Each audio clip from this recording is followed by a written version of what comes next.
ఈ సినిమా మనకి మెయిన్ గా పాత సిరీస్ ని ఒకసారి ఇది గుర్తు చేసింది అండ్ ఆ అనుభవం అయితే కంపల్సరీ వస్తుంది. అడ్వెంచర్ అన్ని మనకి బాగా ఇష్టమైన కాన్సెప్ట్ అన్ని బాగా టచ్ చేశారు. అండ్ దీంతో నెక్స్ట్ లెవెల్కి వెళ్ళింది. అంటే ఎవల్యూషన్ చూపిపోతున్నారు డైనోసార్స్ లో. మామూలుగానే డైనోసార్స్ అంటేనే భయంకరంగా ఉంటాయి వాటిని చూస్తేనే. ఇంకా వాటిని ఏలియన్ టైప్ లో చివరి డైనోసార్ అయితే టాప్ అసలు. అది దాన్ని చూస్తేనే భయం వేస్తుంది. నేను దాన్ని ఇంకా నెక్స్ట్ లెవెల్ కట్ట తీసుకోవాలి, చూడాలి రాబోయే మూవీస్ లో. నేనైతే దాదాపు ఒక సినిమా అయిపోయి 10 నిమిషాలు వెయిట్ చేశాను. నాతో పాటు 10 మంది ఉన్నారు.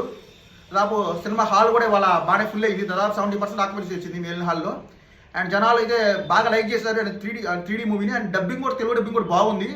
అండ్ దాదాపు 10 నిమిషాలు వెయిట్ చేశాను. ఏంటంటే పోస్ట్ క్రెడిట్స్ ఏమైనా ఉంటుంది వచ్చే సినిమా ఏమన్నా ఏం లేదు. సో సినిమా అయిపోయినట్టు అయిపోయింది. కాకపోతే వీళ్ళు ఏం చూస్తారు, కాన్సెప్ట్ ఉంది కాబట్టి కంపల్సరీ నెక్స్ట్ మూవీ ట్రై చేస్తారు. ఎందుకంటే ఇది ఎవల్యూషన్ మీద కదా, జురాసిక్ వాళ్ళ రీబర్త్ కదా, కంపల్సరీ వీటికి పార్ట్స్ ఉంటాయి గ్యారంటీగా.